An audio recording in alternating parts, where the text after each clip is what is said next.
सारे भाइयों ने राम राम भाई। मैं केजी नेटवर्क में फिर आपका स्वागत करता हूं। आपके साथ मैं कृष्ण गिल हूं। बात हरियाणवी लोक कहावतों पर चल रही थी। तो लोक कहावतें जो है एक हमारी संस्कृति नहीं है, बल्कि ये जो हमारे बुजुर्ग हैं उनके अनुभव का निचोड़ है यो। तो अगर आपने ये वीडियो सही लगे, अच्छी लगे, तो आपका मन करे तो इस चैनल को सब्सक्राइब ज़रूर करियो। तो आज की जो कहावत है वो हम शुरू करांगे कि बेटोड़े मत हैं गोस्से लेकड़े हैं। तो जिस तरह से कोई आदमी बूढ़ी बात कहा करे या अशुभ बोला है तो उस खातिर यह प्रयोग करी जा है कि बेटोड़े में तो गोस्से लेकड़े कि तेरे मुँह में तो जो है उल्टी सीधी और अशुभ बातें ही निकलती हैं। तो दूसरी कहावत यह है कि आई तीज बोगी बीज आई ओड़ी बरले की जोड़ी। ये कहावत जो है हमारे जो त्यौहार हैं हरियाणवी की कहावत, हरियाणवी में जो त्यौहार होते हैं इनके बारे में कही गई है कि जो तीज होती है, तीज से हमारे जो त्यौहार होते हैं उनकी शुरुआत होती है। तीज के बाद जो है रक्षाबंधन होता है, जन्माष्टमी होती है, दशहरा, दिवाली, इसके बाद शुरुआत होती है। और अंतिम जो त्यौहार माना गया है वो होली है। होली के बाद जो है त्योहारों पर ब्रेक लग जाता है। उसके बाद काफ़ी दिन के बाद त्यौहार आते हैं। तो किसी बड्डा सियाणा ने यह कहावत बताई है हमारे से। तो तीसरी कहावत है कि कोड़ी में आलेगा जब मानूंगी। कोड़ी में आलेगा जब मानूंगी, यह कहावत का भी एक दिलचस्प किस्सा है कि भाई एक बुढ़िया थी, वह आंधी थी। तो ताऊ कितने बाहर जा रहा था। तो आसपास के जो बालक थे वह ताई के साथ जो है मजाक कराया करते कि भाई ताऊ आ गया। ताई उठ दी अपना डोगा के साथ, जो है ना वो देख दी भाई ताऊ की आहट सुन जा। तो ताऊ था नहीं, तो उसके साथ मजाक कराया जा था। तो कई बार जो है बालक उसके साथ मजाक कराया कर दे। एक दिन ताऊ जो है वो हकीकत में आ गया। सारे बालक कहने लगे कि भाई ताऊ आ गया, उसका नहीं जची।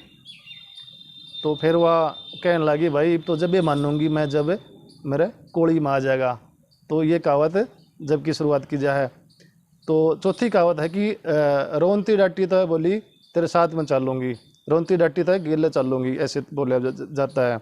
तो इसका भी किस्सा है कि एक जो औरत है वो नाराज़ होकर अपने घर से जो है चल पड़ती, बाहर चली जाती है। तो वहाँ पर वो रोने लग रही थी। एक सामने से एक सज्जन पुरुष आ रहा था, तो उसको समझाता है, उसको शांति होती है, कुछ बातों की समझ में जाती है। तो वह उससे तो आदमी तो बोली अगर मैं तो अब तो तेरे गिले चलूँगी। तब जब जाग शुरू हुई थी यह कहावत की रोनती डाटी तो बोली तेरे गिले चलूँगी। तो अगली कहावत है खूड तेरे ना खूड मेरे ना। तो यह इस कहावत का भी एक दिलचस्प किस्सा है कि एक बार एक आदमी अपनी छोरी का रिश्ता करने चला गया। बड़ा शरीफ आदमी था जिसका रिश्ता करने चला गया। उसका नाम रमड़ू था। उसका भी कोई ज़मीन नहीं थी, लेकिन उसने झूठ बोल दी कि मेरा 100 बीघे ज़मीन है। उसने विश्वास कर लिया, शरीफ आदमी था। तो शादी का सगाई का दिन मुकर्रर कर दिया। सगाई करने आगे और सगाई करने लगे। आसपास के आदमी बुला लिए, चबूतरा पर इकट्ठे हो गए, प्रांत परूत सजा ली, सामान वगैरह रख दिया। वो टिक्का करने खातिर तैयार होया था। तो पड़ोसी आके बोलिया, पड़ोसी आ गया उसके साथ में। तो उससे बोले भाई राम राम क्या हाल है।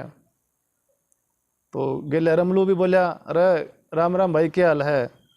तो वो पड़ोसी बोलिया भाई हाल ने क्या बिगड़ा है, खूड तेरे ना खूड मेरे ना, ईसा तू ईसा मैं।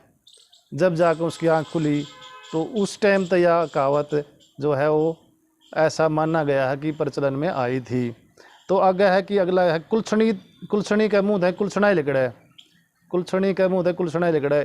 तो मतलब जो है एक ऐसा आदमी होता जो जिसके मुँह से अशुभ ही बातें निकलती हैं, उसको कुलछणा बोला जाता है हमारे हरियाणा में।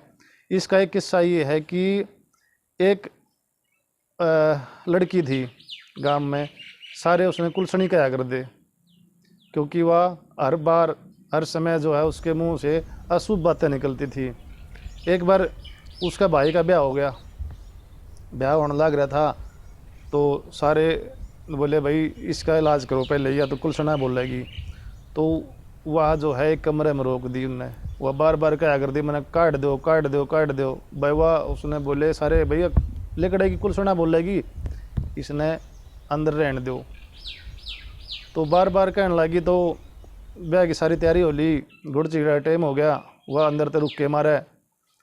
तो फिर अंदर तो बोली बाबू यो सेरा तो भीतरे रह गया, मोड़ जो है बोलते हैं हमारे, मोड़ तो भीतरे रह गया कि इसके सिर पर गुस्सा बंद हो गए।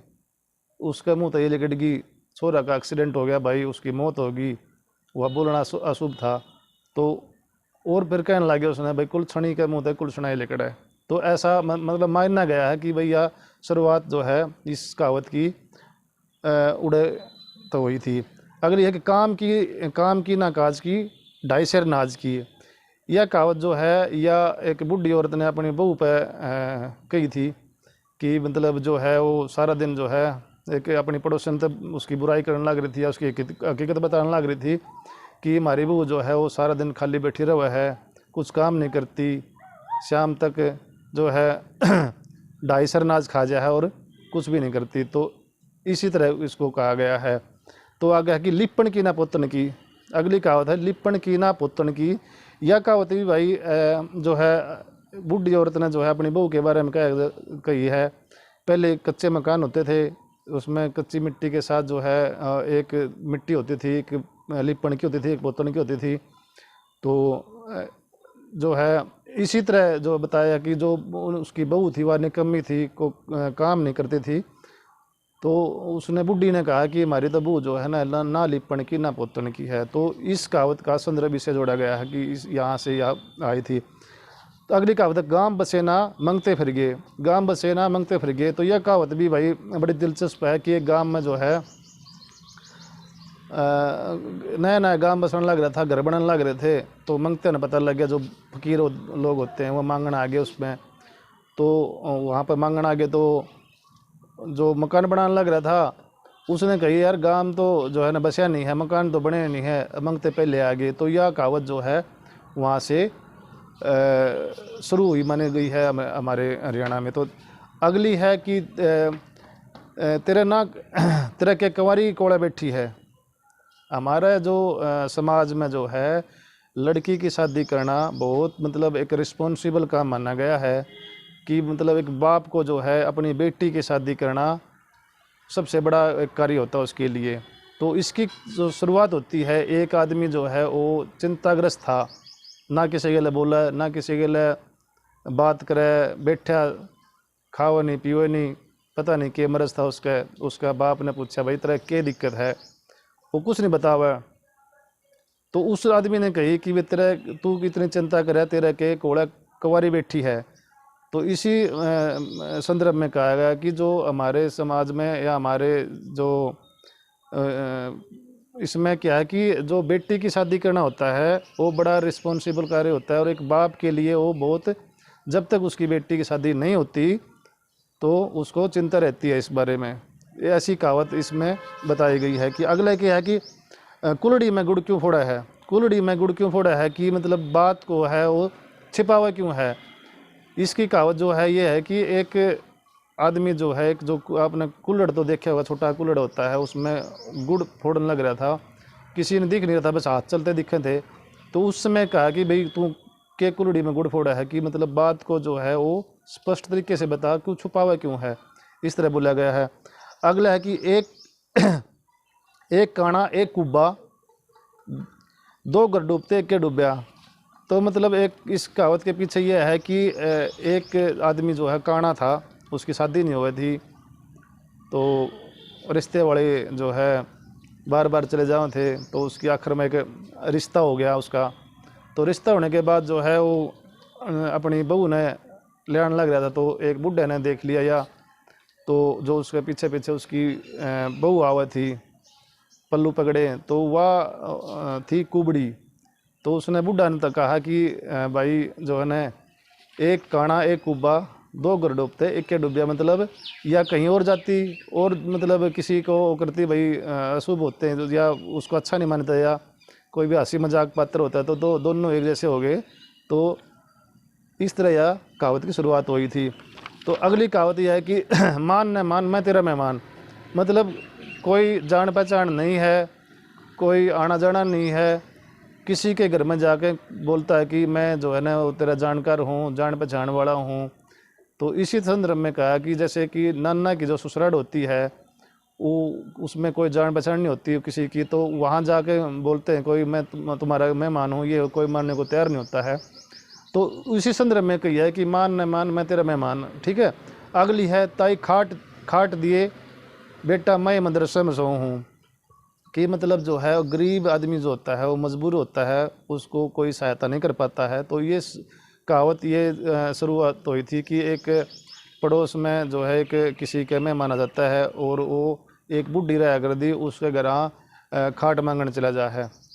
वो अब बूढ़ी जो है पहले ही बहुत गरीब थी बेचारी, तो वह जो है ना उसका स्कूल था साथ में लगता ही, वहाँ एक चौकीदार था, चौकीदार द्वारा एक खाट थी। तो चौकीदार छुट्टी पे चला जा है, तो बेचारी उस दौरा कुछ था नहीं, बुढ़िया दौरा गरीब थी, तो वह बुढ़िया जो है उस चौकीदार की खाट पर जाकर सो जाया कर दी। तो उसने जब वो खाट मांगना आया पड़ोसी, तो बुढ़िया ने कही थी भाई मैं खुद मदरसा में सो हूँ। तो इस जो कहावत है इसकी शुरुआत तब से मानी गई है। ऐसा कहा गया है कि अगली कहावत है कि बढ़ती पे तेल छिड़कना, मतलब जो किसी का झगड़ा वगैरह हो रहा हो, अपनी तरफ से दो चार बात और मिला कर लगाना, उनका झगड़ा और करवा देना, ऐसा इसमें बोला गया है कि बढ़ती में तेल और छिड़कना होता है।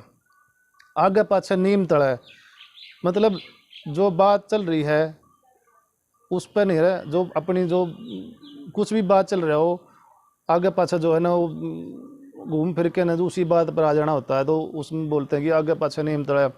इसकी भी एक दिलचस्प किस्सा ये है कि एक बूढ़ा था, उसकी खाट नीम का पेड़ के नीचे थी। तो भाई वो कहीं चला जाता, सुबह चला जाता, शाम को चला जाता, तो अंतिम समय टाइम होता है उसका वहीं आ जाता हो। तो किसी ने पूछ लिया भाई उसकी दिनचर्या के बारे में पूछ लिया, भाई ताऊ तू कित रहा कर है। बोले भाई मैं कितने रहा करदा, चाहे शाम ने कहीं जाऊँ, बाहर जाऊँ, भीतर जाऊँ, मैंने तो आना नीम का पेड़ तड़ा है। तो इस संदर्भ में जो है वो इस कहावत को जो है माना गया है। और अगली है कि मतलब लड़ाई का और शीत का के बधाना, जितनी मर्जी हो उतनी बधा ले। किसी बड़े सियाने बुजुर्ग ने बहुत सोच समझ के यह कहावत कही है कि मतलब जो एक शीत हो जाए, जो लस्सी होती है उसको जो है उसमें कितना ही पानी गिर ले, पर कितना ही पानी डाल ले, उसका कोई टेस्ट नहीं चेंज होता, बल्कि वो जो है ना ऐसे की ऐसे रहती है और बढ़ जाती है वो। इसी तरह लड़ाई है, जो लड़ाई को कितना ही बढ़ा लो, कितना ही आगे तक ले जाओ, वो लड़ाई बढ़ती रहेगी। तो इस संदर्भ में जो है यह कहावत कही गई है। तो अगली कहावत है कि हम जो है सुसु ना करते सुसरी का जागरण सिद्धि, मतलब बात को जो है स्पष्ट तरीके से कहना, इस कहावत का मेन मकसद है कि हम सुसु ना करते सीधी सुसरी कह दिया, मतलब बात को घुमा फिरा कर नहीं कहते, हम तो बिल्कुल स्पष्ट रूप से कहा। हाँ, अगली कहावत ये है कि इसी चिकनी हांडी होती तो कुत्ते ना चाट लेते, मतलब भाई अगर इतना आसान काम होता, इतना काम आसान होता तो कोई भी कर लेता। इस संदर्भ में कही कि इसी चिकनी हांडी होती तो कुत्ते ना चाट लेते। तो भाई आज की ज़्यादा वीडियो लंबी ना बनाया, तो हमने कुछ 18-20 कहावतें शुरू इसमें शामिल करी गई हैं। अगली वीडियो फिर मैं लेकर आऊँगा मैं आपके सामने, तब तक आप इंतज़ार करो। हाँ, अगर आपने ठीक ठाक लगी यह वीडियो तो शेयर ज़रूर कर दियो इसने, और सब्सक्राइब का तो इसमें हक बना है।